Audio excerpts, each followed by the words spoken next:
제가 이번 주 강단 말씀하고 오늘 본문하고 서로 많이 이렇게 연결이 되는 내용이라고 볼 수가 있는데요. 우리 자신들이 이번 주 강단의 내용이 인생 모든 문제 해결자가 누구신가 하는 거잖아요. 인생 모든 문제 해결자는 그리스도인 걸 아는데 우리가 문제와 사건 앞에 직면할 때마다 그 그리스도가 정말로 답이 되는지 이제 이거를 좀 점검하는 내용이었거든요. 그러니까 결국은 우리가 믿음으로는 모든 것 다 된다고 하면서도 현실에 딱 왔을 때는 일단은 계산하고 눈앞에 보이는 거 이해가 안 되면은 전부 다 내 생각에 빠져버리고 그 다음에 안 되는 걸로 자꾸 이렇게 생각하고 모든 것에 나타난 내용들이 그게 이제 율법이거든요. 율법은 하는 거 하지 말라는 거 기준으로 모든 것 다 정한다는 거예요. 그래서 이제 결국은 그렇게 돌아가는 우리의 체질이 뭐 때문에 그런가? 근본이 안 바뀌어서 그런 거예요. 근데 근본을 안 바꾼 것 때문에 이제 그까지도 알면서도 안 되는 이유를 알아야 돼요. 근본 안 바뀐 건 뭐 모릅니까? 다 알지. 맨날 똑같은 반복적인 일이고. 그래가지고 그거를 끝까지 해결하려고 많은 이제 고민도 하고 열심도 내고 애를 씁니다. 근데 그럴수록 느끼는 것이 절망과 좌절밖에 못 느껴요. 왜냐면 안 되거든요. 실패하는 우리의 모습을 보면서 나는 안 되는갑다. 이렇게 많은 복음을 들어도 나는 안 되는구나. 그럼 자기 자신에 대해서요. 이중적인 삼중적인 자기 자신에 대해서 나 자신은 좀 어떻게 보면은 굉장히 질이 안 좋구나. 내가 영적인 등급으로 보면은 굉장히 좀 저급한 영적 상태구나. 이제 이런 걸 깨달아요. 우리 스스로. 그러고 온 것이 뭐냐면요. 자기 자신에 대한 회의가 오죠. 자꾸만. 나는 믿음도 없고 나는 결국은 안 되는 사람이고 모든 것이 해봤자 소용도 없는 그런 거구나. 이런 식의 생각으로 절망에 빠진단 말이에요. 그게 다 속은 거거든요. 그래서 이번 주에 제일 첫 번째 말씀드린 게 뭐냐면은 이 현장의 모습이 어떤가 하는 거예요. 현장의 모습은요 100% 불신 상태입니다. 현장은 100% 불신앙의 상태예요. 그들이 추구하고 눈에 보이는 거는요, 현실과 문제와 나타난 거 이런 거밖에 없어요. 뭐 그걸 보면서 뭐 믿음을 이렇게 던진다가 이런 거 하나도 없어요. 교회 안에는 그래도 가능성이 있죠. 교회 안에 오는 분들은 이제 하나님 불러갖고 온 거지 우리가 온 사람이 한 명도 없어요. 그러니까 여기 오신 분들은 눈에는 볼 때는 뭐 별볼 없어요. 어떻게 보면은 뭐 대단한 사람도 없는 것 같고 교회는 그래요. 교회는요 뭐 훌륭한 사람 있긴 있지만 그렇게 뭐 대단하고 막 뛰어나고 이런 사람도 너무 주도를 해도 안 돼요. 그게 그러면 모든 사람들이 다 이렇게 어울려져야 돼요. 그 세상 모습처럼 그게 맞는 거거든요. 그래서 모자라는 사람, 정말 못난 사람, 잘난 사람, 또 뭐 있는 사람, 없는 사람 막 섞여 있는 게 교회라고. 그걸 보면은 뭐 크게 이렇게 뭐 대단한 그런 것보다는 중심이 딱 하나밖에 없어요. 그리스도라는 구심점을 통해서 모였단 말이야. 그러니까 다른 기준으로 볼 필요가 없거든요. 교회는 어떤 사정과 내용을 들여다보면 뭐 비슷비슷해요. 다 갈급하고 문제 있고 다 그래요. 자, 그렇다고 보면은 거기서 우리가 이 교회 밖에는 100% 불신앙의 상태라면 교회 안은 어떠냐, 그죠? 교회 안도 잘못하면은 자기가 주인 돼가지고 자기 스스로가 그걸 풀려고 하면 율법이 돼버리는 거예요. 율법은요 613가지가 율법입니다. 근데 248가지는 하라, 365가지는 하지 마라 이래 돼 있어요. 하지 마라가 더 많아요. 그거를 지킬 수 있냐? 못 지킵니다. 하루라도 그걸 지킬 수 있냐? 하루도 못 지켜요. 그게 율법이란 말이에요. 그러니까 그 안 되는 걸 잡고 안 되는 퍼즐을 갖고 푸는 거랑 똑같아요. 그게 율법이라고 보면 되거든요. 근데 우리 마음속에 뭐가 딱 들었냐면은 그 율법을 가지고 뭘 해보려고 자꾸 그 잣대를 우리가 세뇌당하고 그걸로 많이 익숙해져 있어요. 왜 그런가 봤더니 우리가 나면서부터 제일 먼저 가는 게 율법을 배워요. 제일 먼저 가는 게 학교 들어가면서부터 율법 배웁니다. 학교 들어가서 시험 치면서부터 율법 배워요. 공부 잘해야 남들보다 위에 올라간다. 그 다음에 뭔가 열심히 노력하고 등수 1등부터 몇 등까지 이 등수를 딱 늘 의식하고 살아야 되고, 그러면서 경쟁, 비교의식, 열등감 여기 막 어울려갖고 사는 거예요. 그게 이제 학교 들어가면서부터 시작이 돼요. 자기 혼자 있을 때 몰랐거든요. 엄마 사랑만 맨날 받다가 유치원 다닐 때도 뭐 선생님들 늘 사랑받고 이러다가 딱 학교 들어가면서부터 시작되는 게 비교하고 경쟁하고 뭔가 노력하지 않으면은 밀려나고 뒤로 되면은 사람들로부터 수치를 당하고 막 이런 걸 느끼는 거예요. 그러면서부터 시작하는 것이 세상의 방식에 의해서 시작이 돼요. 남들보다 잘 살려면 남을 밟고 올라가야 된다. 이거 배워요. 네가 남을 도와주면 안 돼. 네 노트 보여주면 너 성적 떨어지니까 네 것만 해야 돼. 네가 알고 있는 거 남한테 말하지 마. 뭐 이런 식이 돼버린 거죠. 그래가지고 배우는 게 전부 율법을 배워요.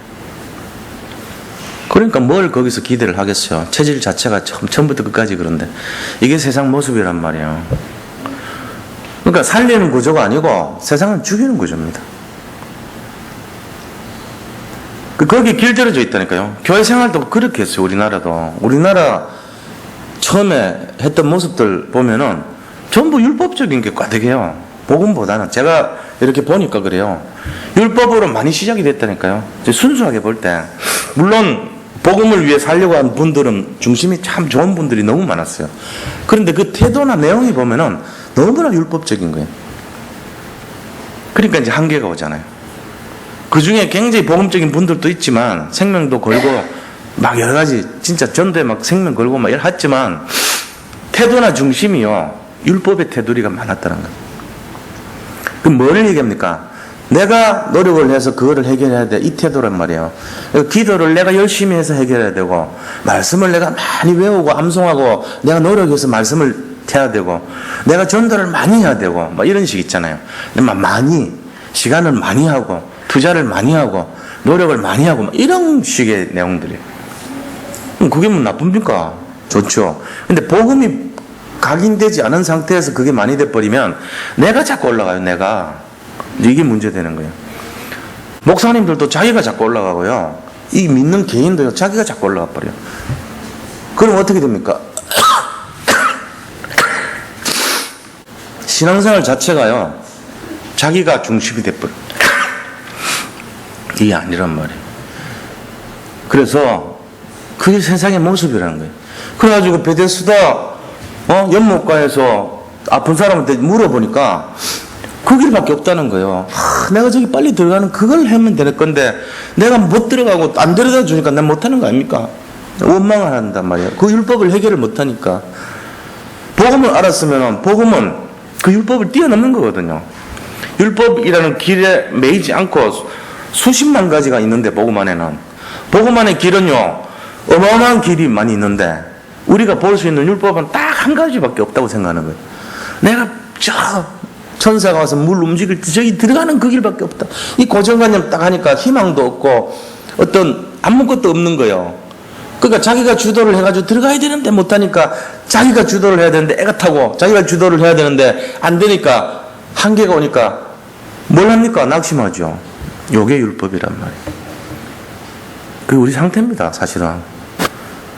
제가 죄송하지만요, 이거 싸움하는 거예요. 평생 우리 이거 싸움해야 돼요. 자기 여기서 나는 완전히 이렇게 해결했다 이런 분들 많지 않아요. 많다 그러면 거짓말이에요. 그거는. 그러니까 누구든지 다 걸려들어요. 이거는. 예수 믿는 사람들은 이 문제 다 걸려 들어간다니까요. 30년 40년 믿어보세요. 나는 이제 난 늘 자유로워. 난 문제 없어. 난 괜찮아. 이런 사람 없어요. 늘 문제 안에서 오늘 가보세요. 또 있다니까 문제. 오늘 그 밤에 딱 가보세요. 뭐 집안에서 올린 문제, 그 다음에 나하고 가는 친구한테 오는 문제, 가족들에게 오는 문제, 뭐 사역에서 오는 문제, 온갖 문제가 막 연결됩니다. 오늘 가면 그러대요. 모든 문제 끝났는데요?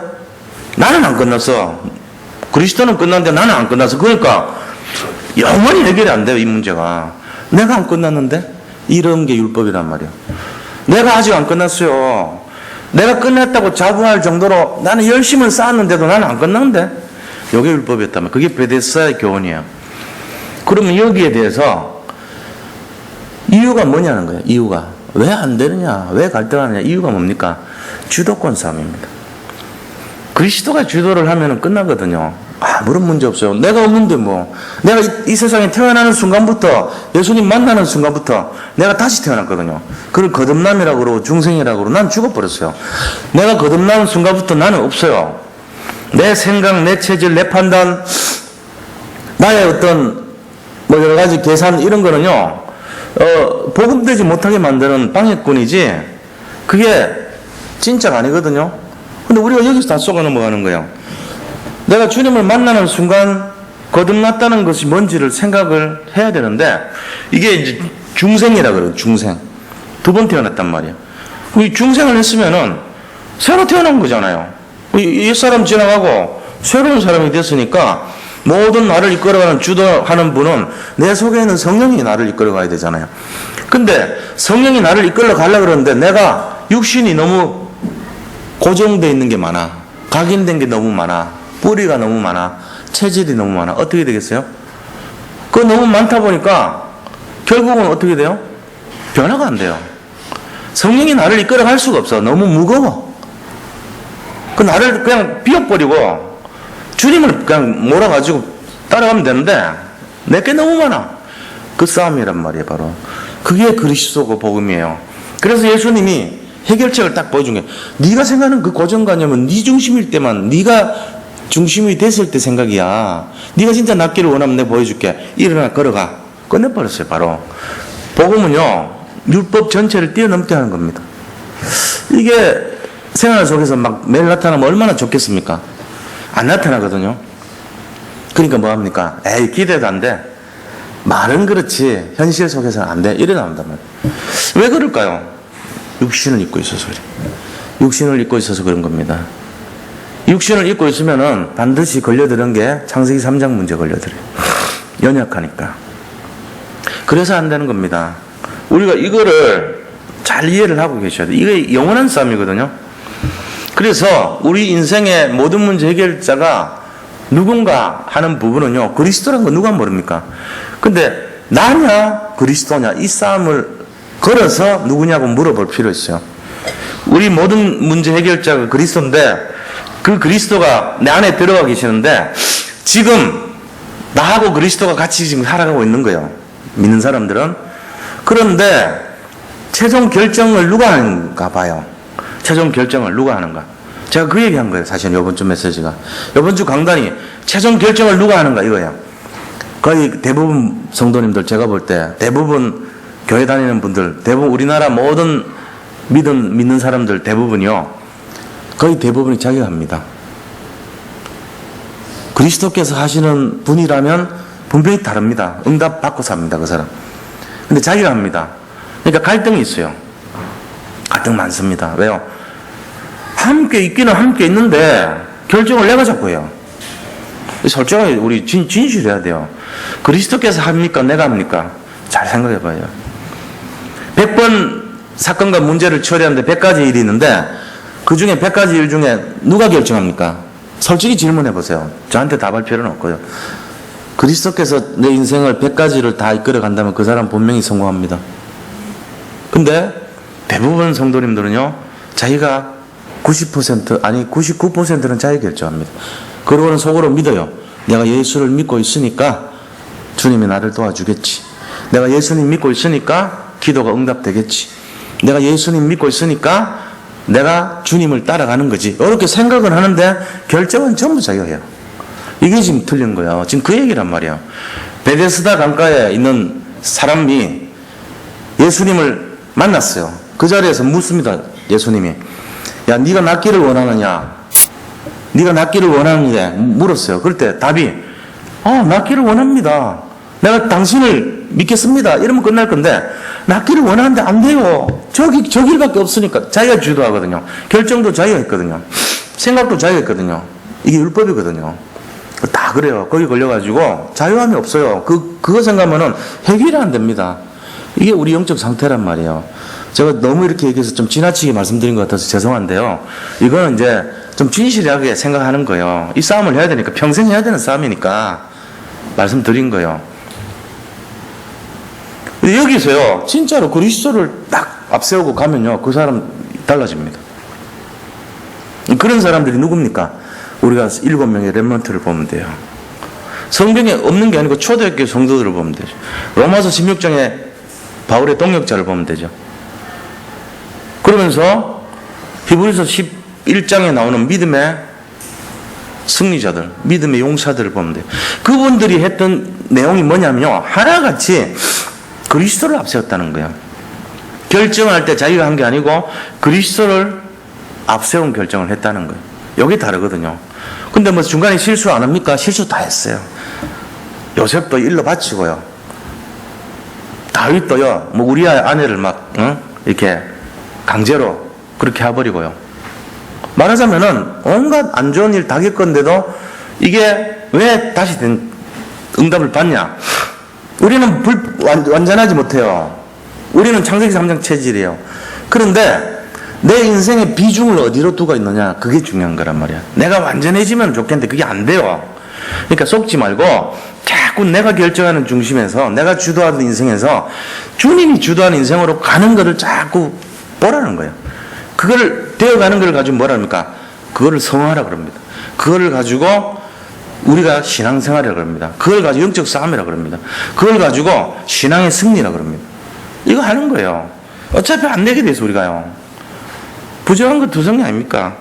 근데 어느 날 되는 순간이 오죠. 언제부터 되죠? 내가 결정하는 거 내려놓고 주님이 하는 거를 믿고 따라갈 때부터, 그때부터 역사가 시작이 돼요. 적어도 그 퍼센트가 51% 넘어가는 순간부터입니다. 제 말씀 잘 알아들으셔야 돼요. 회사 경영할 때 내가 49% 갖고 있고 내 위에 사람이 51% 있으면 경영의 주도자가 누굽니까? 51%짜리예요. 지금 주님하고 제가 같이 어울러 있는데 말은 내가 같이 가겠다고, 주님을 따라가겠다고 해놓고는 대부분 결정은요, 내가 51%합니다. 주님 49%예요. 제가 지금 그 얘기하는 거예요. 그런데 진짜 믿음의 사람은요, 이게 바뀌어야 돼요. 주님이 51%부터 되는 순간부터 응답이 옵니다. 흑암이 꺾입니다. 왜요? 내 능력이 사라지니까. 이거 얘기하는 거예요. 이번 주 강단이 그겁니다. 그래서 우리가 어떻게 해야 됩니까? 그리스도를 앞세우고 그리스도에 집중해야 된다. 그 얘기예요. 이걸 잘 알아들으셔야 됩니다. 인생 모든 문제 해결적 그리스도, 그걸 누가 모릅니까? 근데 지분을 어떻게 갖고 살고 있느냐, 이 얘기예요. 그 38년 된 환자는요, 자기가 51% 갖고 있었어요. 근데 진짜 믿는 사람은 이게 바뀌는 순간부터 응답이 온다는 거예요. 그래서 우리가 요즘 말씀 보세요. 24시. 그건 내가 하는 거거든요. 25시. 24시를 중심으로 하는 게 아니에요. 25시부터 시작이에요. 그때 뭡니까? 영원 오죠. 그 다음에 뭡니까? 깊은 기도. 정시기도, 무시기도, 집중기도 이후에 오는 진짜 응답은 깊은 기도부터예요. 51%부터가 깊은 기도거든요. 자기 게 아니란 말이에요. 앞에 그 자기 거가 이거였어요. 그 다음에요, 또 하나 뭡니까? 우리 자신들이 오직 그리스도, 그 다음에 그리스도 집중, 그 다음에 집중 훈련. 이게 뭔 말입니까? 내 생각 바꾸고 51% 되는 그리스도를 앞세우라는 얘기예요. 그리스도가 내 생각 앞서서 나오도록 체질 바꾸고 뿌리 바꾸고 각인 바꾸라, 그 얘기거든요. 이건 뭐 어려운 건 아니에요. 우리 조금 양보하면 되거든요. 내가 뭐 하려고 그러다가 예수님이 진짜 원하신 뜻이 뭐지? 예수님 응답은 뭐지? 조금 하면 된다, 그 얘기입니다. 이게 참 중요한 내용입니다. 그게 오늘 본문과 관계 있는 내용입니다. 자, 그럼 서론적으로 이게 그렇다면 본문은 어떻게 됐습니까? 오늘 본문은 보니까 첫째는요, 믿음의 기근입니다. 믿음이 없어져 버린 거예요. 자기가 주인 됐다는 얘기죠. 믿음의 기근이란 거는 그리스도 중심이 아니고 자기 중심이 됐다는 얘기거든요. 왜 그러냐? 오늘 보세요. 10절에 보세요. 그 땅에 기근이 들었으므로 아브라함이 애굽에 거류하려고 그리로 내려갔으니 이는 그 땅에 기근이 심하였습니다. 지금 이 땅에 기근이 심했대요. 기근이란 게 뭐냐면 흉년이 왔다는 얘기잖아요. 그러니까 이제 인생에 가장 큰 문제가 온 거죠. 먹고 사는 문제니까. 그러니까 아브라함이요, 싹 바뀌어버렸어요. 뭐가 바뀝니까? 아브라함이 어땠어요? 처음에 하나님 말씀 듣고 나서 12장 4절 보세요. 뭘 따라갑니까? 4절 보니까 예, 아브라함이 여호와의 말씀을 따라갔고 말씀 따라갔어요. 영적인 중심이었어요. 7절 보세요. 여호와께서 아브라함에게 나타나 이르시되 내가 이 땅을 너 자손에게 주리라 하신지라. 자기에게 나타나신 여호와께 그가 그곳에서 제단을 쌓고. 영적인 중심입니다. 요랬던 아브라함이요 싹 바뀝니다. 흉년 들고 먹을 거 없으니까 어디로 가래요? 애굽에 거류하려고. 이거 누가 결정했어요? 하나님 분명히 적과 꿀이 흐르는 가나안으로 가라 그랬어요. 내가 너에게 지시하는 땅으로 가라 그랬는데 떠나지 말라고. 그 다음에 애굽에 내려가라는 말 안 나왔어요. 애굽에 내려가라는 말이 있으면은 말씀 따라갔는데 그게 안 나왔다니까. 근데 아브라함이 스스로가 애굽에 거류하려고. 이게 뭔 말이에요? 전에는 영적인 중심, 말씀 중심이고 전에는 제단, 예배 중심인 사람이 갑자기 경제 문제 있다 보니까 하나님 버려버린 거예요. 희미해진 거예요. 그 뭐요? 지분율 51%가 자기가 딱 중심이 돼가지고 결정권을 내가 갈 거야 따라와 식구들 데리고 애굽 내려간 거 있죠. 하나님이 원치 않은 땅입니다. 이렇게 됐다는 얘기지. 여기에요 성경 곳곳에 나옵니다. 아브라함의 실수. 아브라함이 이렇게 되부터 다시 지분 바꿔요. 그게 13장 사건이에요. 다음 주 나옵니다. 그죠? 아브라함이 하나님 말씀을 쫓아서 롯과 헤어지는 게 다시 그리스도 중심으로 바뀐 거야. 51대 49로 바뀐 거예요. 지금 아니거든요. 뒤집어져 있단 말이에요. 자기 중심이 됐어요. 그렇게 해서 지금 기근이 들은 것 때문에 답이 나와도 아브라함은 불신앙했어요. 자, 우리가 그럼 여기서 생각할 게 하나님이 현장에 기근을 없앱니까 안 없앱니까? 이거 생각해 보셔야 돼요. 우리가 착각하는 기도할 때 착각하는 것 중에 하나가 그겁니다.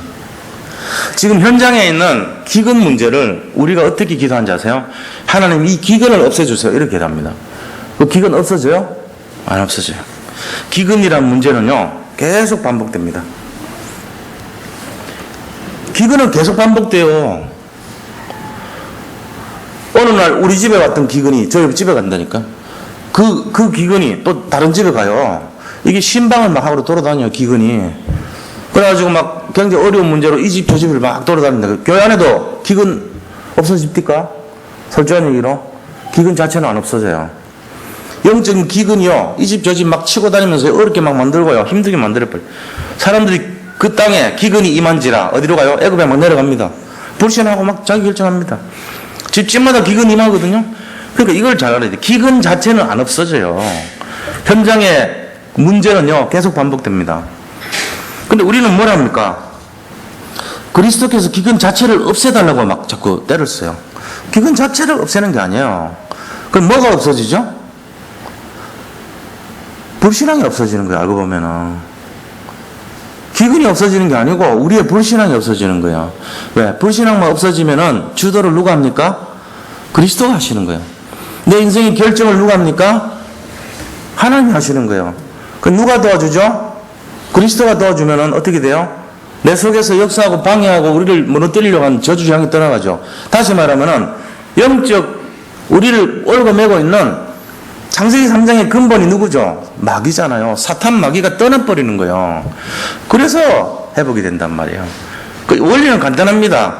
내가 진짜 그리스도가 내 포션, 내 결정, 내 마음속에 충만해서 50%만 넘으면 다시 말하면 그분이 주인되고 주도자가 되면 아무 문제 없어요. 근데 인생의 기근 자체를 없애달라고 하는데 기근 없어지지 않아요. 이거 착각하면 안 돼요. 우리가 어떻게 보면은 뭐라고 얘기하는지 아세요? 이런 말씀은 그 사람은 분명히 지금 착각하는 거예요. 내가 믿음이 약해서, 내가 죄가 많아서, 이런 사람이 있거든요. 전부 중심이 누군지 아세요? 내가 믿음이 약해서, 내가 죄가 많아서. 맞는 말 같은데 이 사람의 주도는요 51%가 자기예요. 자기가 죄를 많이 졌고 자기가 믿음이 없고 그 다 걸려있죠. 뭐 우리가 솔직한 얘기로 뭐 그래 믿음이 많습니까? 우리가 뭐 그래 죄를 안 지고 살아요? 다 죄 짓고 살지. 솔직하게 말하면 다 죄 짓고 살아요. 제가 옛날에 조그만한 잘못이 있어가지고 한 달 동안 야단 맞고 그랬어요. 이제 교회에서 중요한 일을 많이 맡다 보니까 이게 사람들 앞에서 좀 안 좋은 소리 막 이렇게 율법적인 얘기할 때 우리 정원주 목사님이 교회에서 미치는 영향이 있으니까 저를 빗대가지고 한 달 넘게 했을까 아마 계속 누구든지 들으면 다 알 정도로 계속 그렇게 야단을 치더라고. 나중에 마음이 이제 힘들어지잖아요. 그래서 내가 이제 목사님 찾아뵀어요. 찾아뵙고 잘못했다고 제가 저번에 그런 얘기를 한 것이 좀 실수한 것 같습니다. 그러니까 그래 뭐 실수하는데 모른 척 하시면서 뭘 실수했는데 그러더라고. 제가 그 율법적으로 사람들을 이렇게 정지하고 한 것이 너무 여러 사람 앞에 마이크 잡고 한 2,000명 앞에서 내가 안수 집사님들을 왜 빨리 안 움직이냐 그러면서 야단을 쳤거든요. 내가 그런 거 하면 안 되잖아요. 제가 장로지만 그렇게 하면 안 되죠. 여러 명 앞에서. 목사님이면 좀 잘 몰라요. 강단은 치리권이 있기 때문에 여기서는 야단 칠 수 있어요. 왜 그렇게 하냐 할 수는 있는데 그 평신도가 그렇게 하면 안 되거든요. 근데 제가 그 얘기를 했더니 하시는 말씀이 이제 서로 본론으로 들어가니까 속에 있는 말을 하는 거예요. 목사님 뭐라 하노? 나는 맨날 야단을 치는데 나는 맨날 실수하는데 그거 괜찮다. 야, 유광수 목사님도 맨날 성질내고 우리끼리 모일 때는 막 화내고 신경질 부리고 막 그런데 솔직한 얘기를 하는 거예요. 목사님들끼리 모여도 거기서 서로 안 되는 거 있다는 거예요. 근데 괜찮다. 괜찮아. 신경 쓰지 말까. 이러고 풀어버리거든요. 제가 만약에 그걸 끝까지 버티고 안 찾아갔으면은 굉장히 갈등 구조로 간데, 이제 가니까 용서를 해주면서 하시는 말씀이 나도 그렇고, 유 목사님도 그렇고, 이런 이제 말씀까지 하시더란 말이에요. 물론 그분들이 맨날 그러겠습니까? 어쩌다 보면은 화날 때도 있고, 온갖 문제 많을 거 아닙니까? 다락방에 얼마나 전국에 있는 모든 문제 다 안고 있어야 되는데. 그때 화도 낸다는 거예요. 신경질도 부린다는 거예요. 짜증도 낸다는 거예요. 인간이니까. 우리가 그걸 보면서 판단하면 안 되죠. 왜요? 연약한 인간이니까. 그거를 자유하게, 저분은 대단하다, 성품이면, 그거는 겉으로 보는 모습일 수 있어요. 속에 담겨있는 게 진짜 바뀌려면요, 정말로 각인이 바뀌어야 되는 거예요. 그거는. 쉽지 않은 얘기죠. 그래서, 제가 드리고 싶은 말씀이 뭐냐면은, 이 자기와 그리스도 이 사이의 주도권 싸움은요, 남들 모릅니다. 자기가 알아요. 자기가 해결해야 돼요, 이거. 그래야 진짜로 인정받는 거예요. 하나님 앞에서 인정받을 때, 그때 뭐 역사 일어납니까? 달라집니다, 인생이. 그때 진짜 평안이 오고요, 응답 오는 거예요. 그전에는요, 죄송합니다. 목사도 알 수도 있습니다. 제가 이런 얘기 하면 안 되지만요. 다 끝난 거죠. 교회에서 목사도 안 될 수도 있다고 그러면 다 끝난 거죠, 다 평신도들이 포함해서 전부 다 안 될 수도 있어요. 그러나 우리가 구원 못 받은 건 아닙니다. 구원은 분명히 받았습니다. 그런데 삶 자체가요, 주도권을 그리스도께 안 맡기고 내가 주도권 했을 때 엄청난 시달림과 갈등의 구조라는 거예요. 그러니까 우리가 이거를요, 잘 생각을 해보라는 거예요. 제가 이걸 이제 던져봅니다. 그래서 우리가 창세기 3장 현장에서 육신을 입고 있는 한은요, 완전한 것 찾으려고 그런 사람 어리석은 거예요. 예를 들어서 내가 복음 가지고 그리스도는 모든 문제 해결자고 끝났으니까 나는 이제부터 모든 것에 저 끝에 내 깊숙이부터 모든 것에 자유하고 완전하고 나는 누릴 거야 생각했는데 바로 나가자마자 주차 문제 때문에 싸운다니까. 막 멱살 잡고 욕하고 막 XX하고 10원짜리 욕하면서 그럼 집에 돌아와가지고 내가 왜 그랬을까? 교회에서는 안 그랬는데. 그게 인간이에요. 현실 부닥쳐 보세요. 머리 이렇게 열리고 막 튀어나오고 입에서 뭐 나오고 막 쏟아냈다가 보면 내가 내 중심이네 이런 생각 안 하고 막 나오는 거예요. 그 각인이거든요. 근데 이게 바뀌었다. 예를 들어 누가 했는데 그냥 막 끼어들었는데 옛날 같으면 막 여기 문제 나오는데 요새 지금 바뀌는 갑자기 끼어들고 누는데 저분이 왜 저러시나 자기도 모르게 나온 말이 이렇게 부드러워졌고 달라졌다면 그 사람은 뭔가 바뀐 거예요. 거기서 바뀐 거예요, 사실은. 전에는요, 그렇게 남들 앞에 자존심 세우고 자기 의견 안 되면요, 막, 힘들고 이런 인생이요. 어느 날부턴가 남을 존중하기 시작하고요. 저 사람도 일리 있네, 그러고요. 그걸 수용해주고요. 또, 뭐, 그럴 수도 있지, 뭐, 아닐 수도 있지, 뭐, 이런 태도로 바뀌고요. 그게 보험으로 바뀐 거예요. 내 생각에는 용납이 안 됐지만, 그리스도라면 이 정도는 될 거 아니야. 이렇게 바뀌는 것이 내가 변화되는 모습입니다. 사실은. 우리는 대단한 게 바뀐 건 줄 알지만요. 이 조금 바뀐 것부터가 응답의 시작입니다. 재앙이 떠나가는 시작입니다. 우리 이걸 잘 모르는 수가 있거든요. 우리는 늘 어떻게 기대하냐면요. 홍해가 쫙 갈라져야 되는 인생에. 그리고 하늘문이 열리면서 거기서 막 성령이 비둘기가 해가지고 나한테 내려와야 되고, 환한 빛이 보여야 되고, 열리고가 확 무너지는 역사가 일어나야 되고, 그럴 때 감동이 막 뜨겁게 옵니다. 맞아, 이거야, 이러면서. 고추를 딱 먹었는데 정신이 번쩍 들 정도로 매운 청양고추 맛이 나야 되고, 이래야지 조금 이제, 예수 믿는 맛이 이거야, 이런다니까. 평상시에 주님이 역사하는 그거를 몰라요. 정말로 응답받는 사람은요, 굉장히 차분하고 조용하고 응답을 누립니다. 이거 이렇게 그렇지 않습니다. 근데 변화가 일어납니다. 내 모든 것을 주님이 이끌고 간다는 것을 알기 시작합니다. 내 주인이 그리스도라는 것을 진짜로 보기 시작합니다. 이게 달라지는 거예요. 아브라함이 지금 어떤 상태입니까? 하나님 앞에서 자기가 계속 주도권을 다스리고 있어요. 지금 끝까지 그래요. 가라 그런데 안 갔다가, 그 다음에 나중에 이제 결국은 갔는데 기근이 임하니까 또 애굽에 끌고 갔다가 자기가 주도하는 인생을 살았어요. 하나님 계속 문제 주잖아요. 그 문제를 통해서 주는 이유를 알아야 됩니다. 문제 자체가 없어지진 않으니까. 왜 주죠? 문제 아니면요, 아브라함이 주도권 끝까지 갖고 갑니다. 우리도 마찬가지입니다. 우리 인생에 왜 끊임없이 자꾸 문제가 옵니까? 잘 생각해 보셔야 돼요. 문제가 끊임없는 분들은요, 내 자신이 주도하는 인생이라서 그래요. 그러니까 내가 진짜 내 인생이 편안하고 완전해지려면은 나를 주도하지 마세요. 그럼 됩니다. 다시 말하면 내가 완벽해지려고 할수록 내가 주도하는 거예요. 내가 주도하는 인생 되면 어떻게 됩니까? 내가 실수하는 걸 용납을 못하는 인생 됩니다. 내가 조금 남들 앞에 부끄러움 당한 것을요, 막 평생 기억합니다. 이런 사람 돼버려요. 그거 아니에요.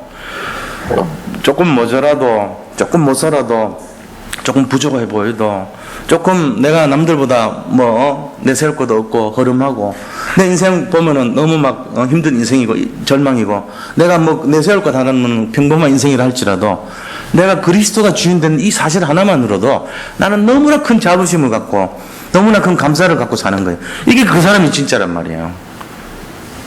이거 잘 알아들으셔야 돼요. 이거 진짜 되면 진짜 복음 되는 거예요. 근데 우리는 주로 이거 안 돼요. 알면서도 못해요. 완벽해지려고 그래, 자꾸만. 자기가 막 완전해지려고 막 더 자기를 몰아세워요. 사모를 해야 됩니다. 근데 그거 하는 거 나쁘다는 게 아니에요. 그거 하는 사람 진짜 존경해야 돼요.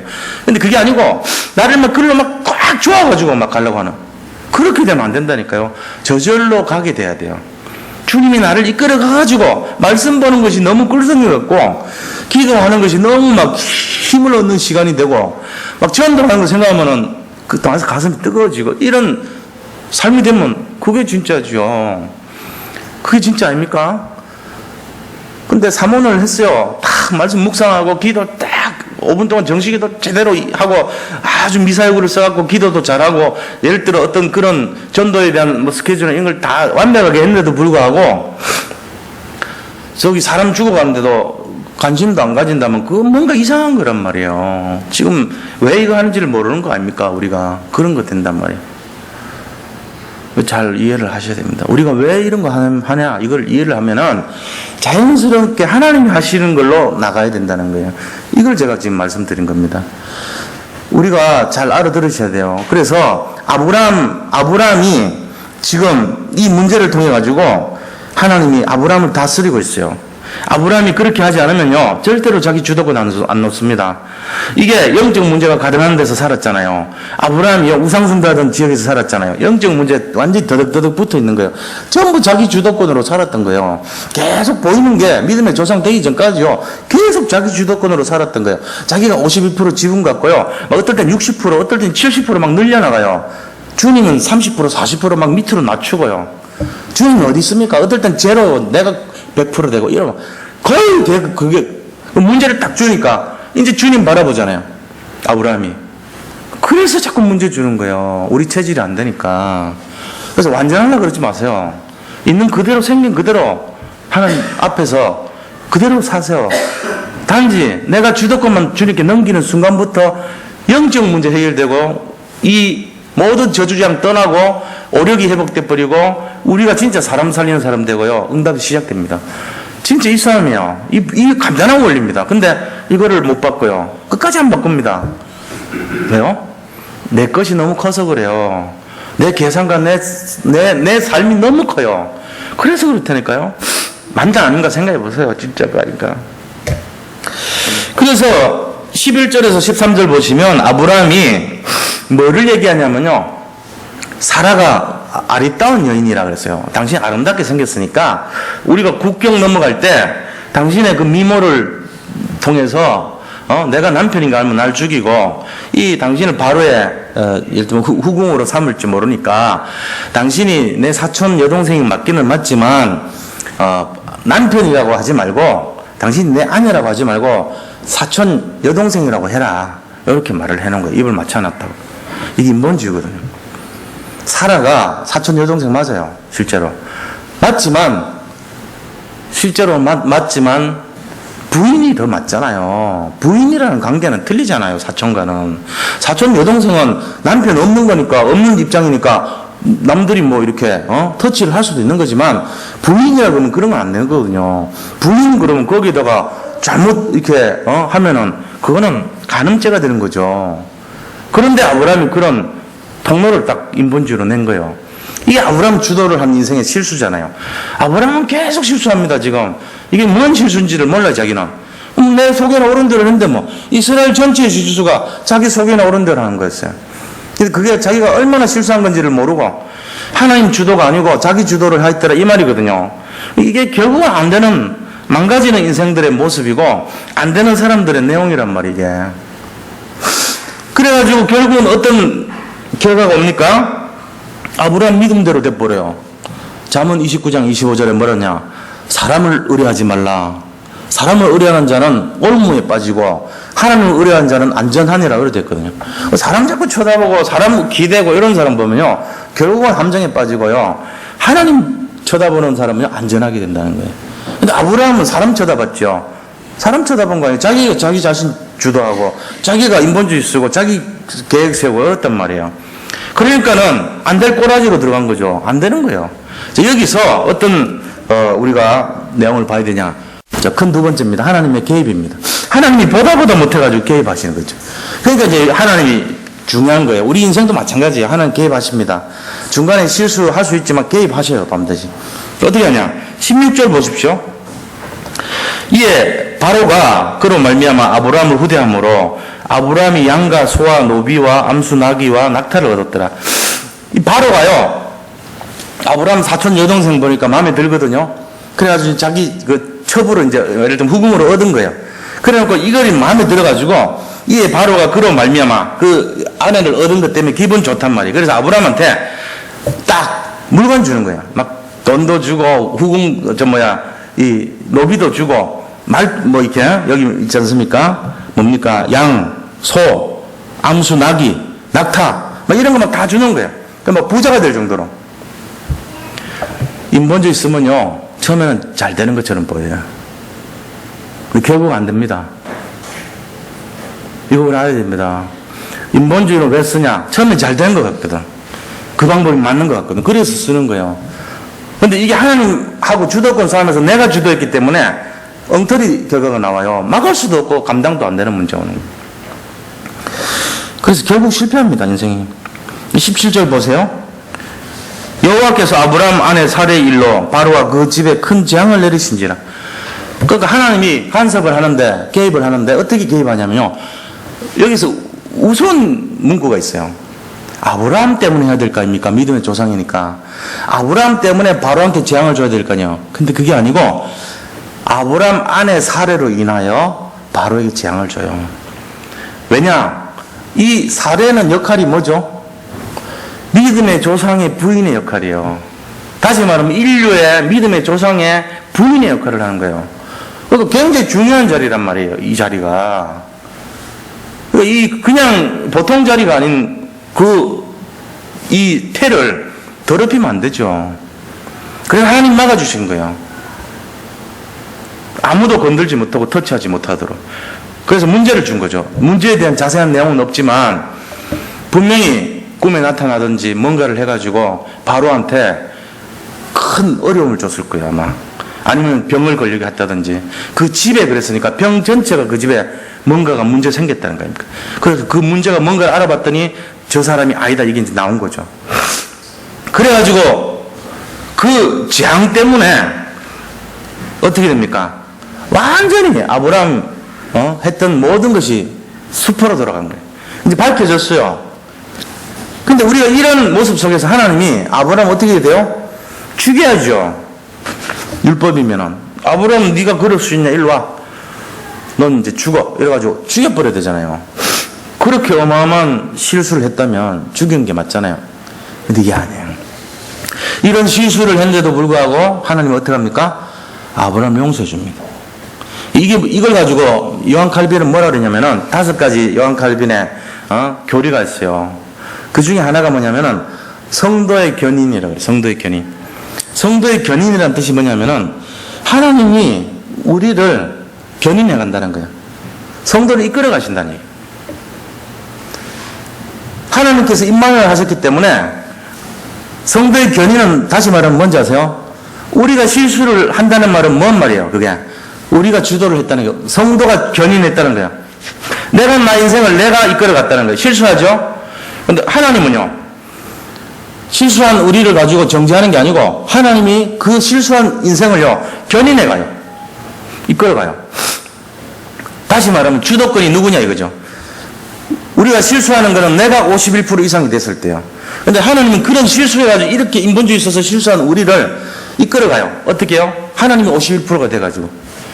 우리는 하나님을 49%를 만들었는데 하나님은 허허 웃으면서 그것도 용서해가지고 그 자체를 전체를 쌓고 이끌어 가요. 그래서 모든 것이 합력하여 선을 이뤄버려요. 이게 하는 방법입니다. 그러니까 우리가 실수했을 때 뭐라고 생각합니까? 내가 죄가 많아서, 내가 믿음이 약해서가 아닙니다. 하나님 은혜로 될 수밖에 없어요. 그러니까 어떤 결론을 내려야 되냐면은 그리스도는 완전하고 그리스도는 충분하고 그리스도는 모든 것입니다. 이 이외에 토를 달면 안 돼요. 우리는 토를 달아요, 자꾸. 이 결론을 이제 이번 주부터 인사를 바꿀 거예요, 제가. 그리스도는 완전하고 그리스도는 충분하고 그리스도는 모든 것입니다. 여기에 토를 달지 마세요. 그럼 돼요. 이것만이 내 중심이 돼버리면 끝나요. 어떤 문제 일어났습니까? 그리스도는 완전하고 그리스도는 충분하고 그리스도는 모든 것입니다가 답이면 그 문제 해결됩니다. 그 말은 주도권을 주님께 맡겼다는 거거든요. 그 다음에 토를 달지 마세요. 토를 다는 거는 내가 자꾸 주도권 되는 거예요. 토를 달지 말아요. 하나님 이런 여건인데도 토 달지 마세요. 지금 아브라함은 토를 자꾸 달았단 말이에요. 위험하니까 네가 내 사촌이라 해라. 또 기근이 왔으니까 애굽으로 가자. 그 다음에 뭘 하니까 뭘 하자. 전부 토를 달았어요. 자기가 했던 거예요. 완전하고 충분하고 모든 것을 믿지 않았던 거예요. 안 되게 돼 있죠. 근데 하나님은 어떤 거냐? 그런 우리를 용서해주고 이끌어 가신다는 겁니다. 얼마나 감사합니까? 그래서 세 번째로 보면요, 이런 아브라함의 인본주의 결과가 나와요. 그게 18절 19절에 나옵니다. 18절에 보세요. 바로가 아브라함을 불러서 이르되 네가 어째서 나한테 이렇게 행했냐? 네가 어째서 그를 네 아내라고 말을 안 했냐? 네가 어째서 그를 사촌 여동생이라 해가지고 내가 그를 아내로 삼게 만들었느냐? 자, 이 세 가지예요. 네가 어째서 그런 거짓말했냐? 네가 어째서 그런 인본주의 있었냐? 네가 어째서 그런 말로 나를 실수하게 죄를 짓게 했느냐? 이렇게 따진 거예요. 이게 누구의 말입니까? 불신자의 말입니다.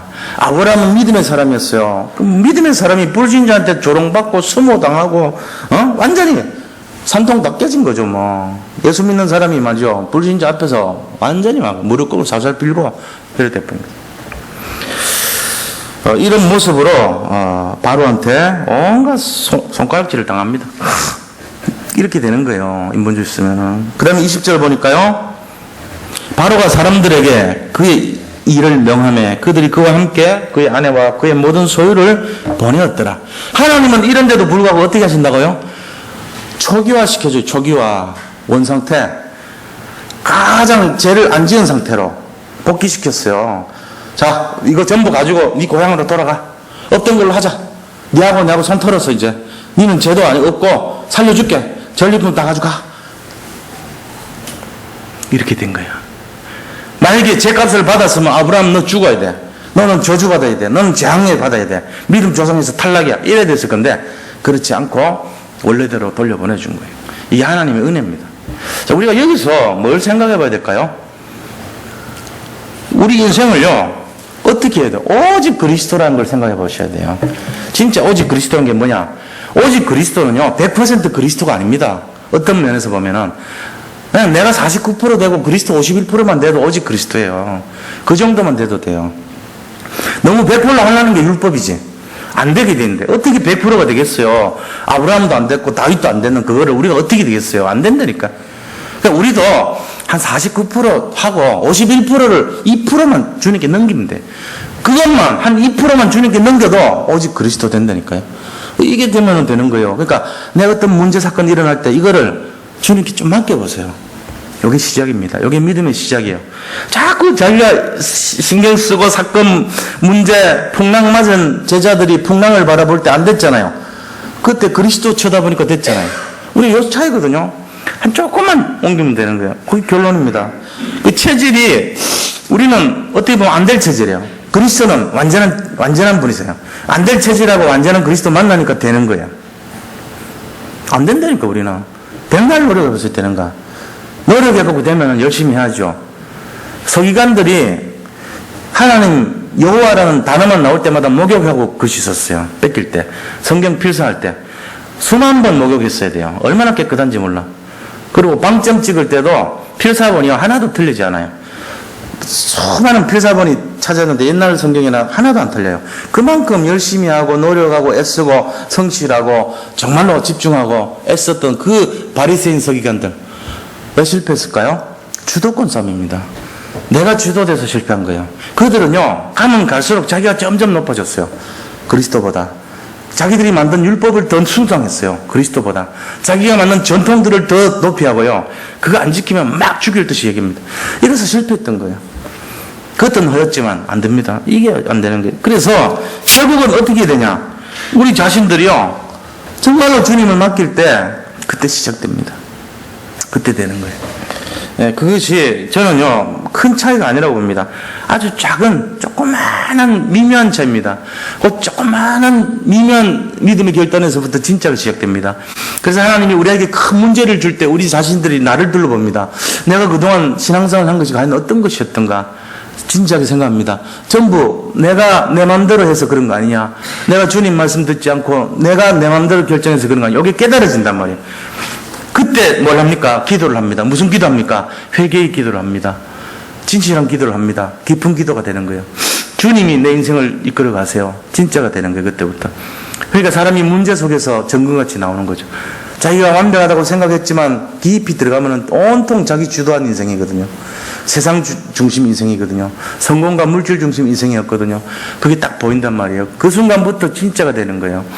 이거를 아무리 백날 미사여구를 하고 온갖 소리를 다 하더라도 안 바뀐다니까. 이게 순간순간 바뀔 것 같지만 안 바뀌어. 왜? 그 2%를 내 걸로 만들어. 내가 늘 그래요.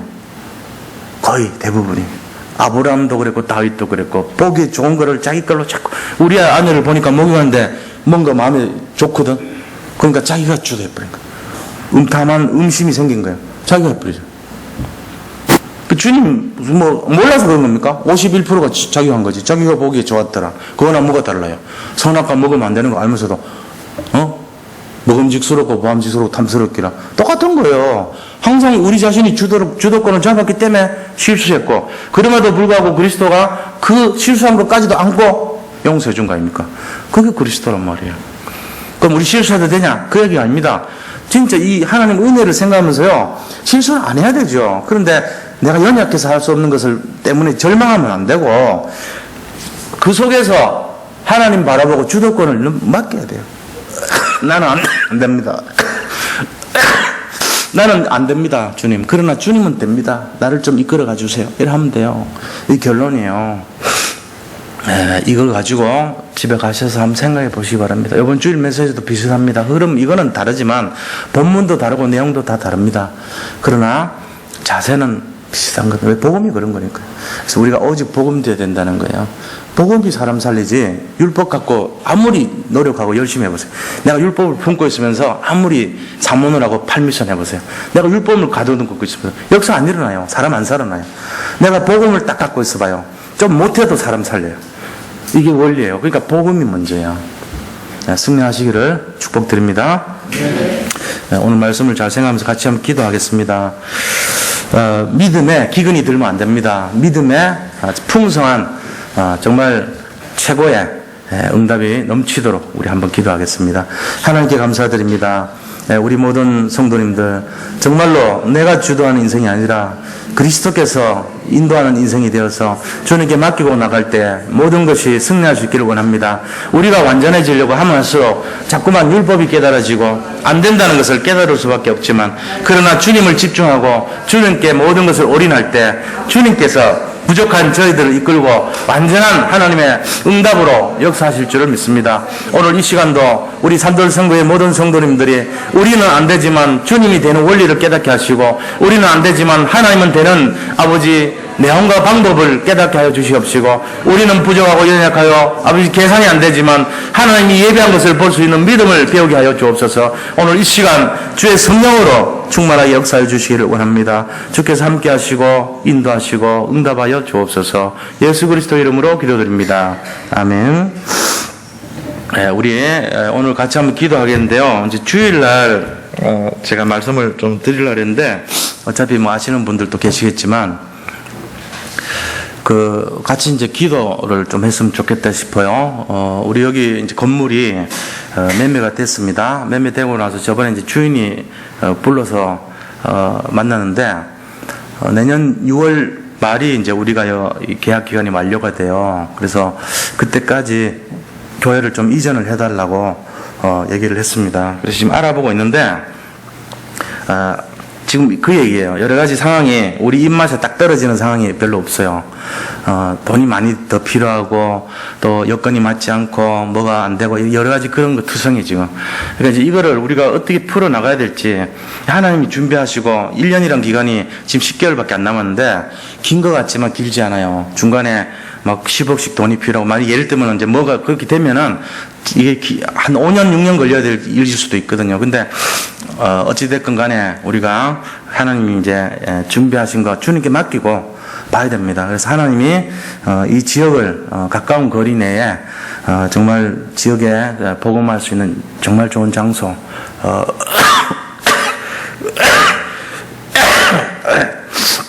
예배하실 수 있도록 우리 같이 기도하기를 원합니다.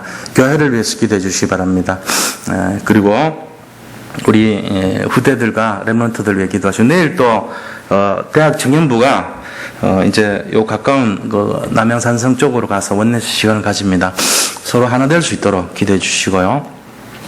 그러니까 우리 산돌 선교 교회의 정체성이 뭐냐면은 후대들을 살려야 돼요. 그 지역에 이제 복음하잖아요. 이런 내용을 가지고 우리가 정체성을 알고 기도하고, 하나님이 우리 작지 않은 교회인데 어디를 옮길 때 하나님이 준비하지 않으면 지금 안 되게 돼 있고, 세상 사람들이 기독교를 굉장히 오해를 많이 해가지고 잘 새도 주지 않아요. 지금 그런 입장입니다. 그러니까 우리가 이런 모든 상황과 여건이 우리가 자꾸 주도하지 말고 하나님이 예비하신 것을 믿음으로 바라볼 수 있고 나갈 수 있도록 같이 한번 기도하기를 원합니다. 기도하는데 우리 찬송하고 이제 기도하도록 그렇게 하십니다. 찬송가 90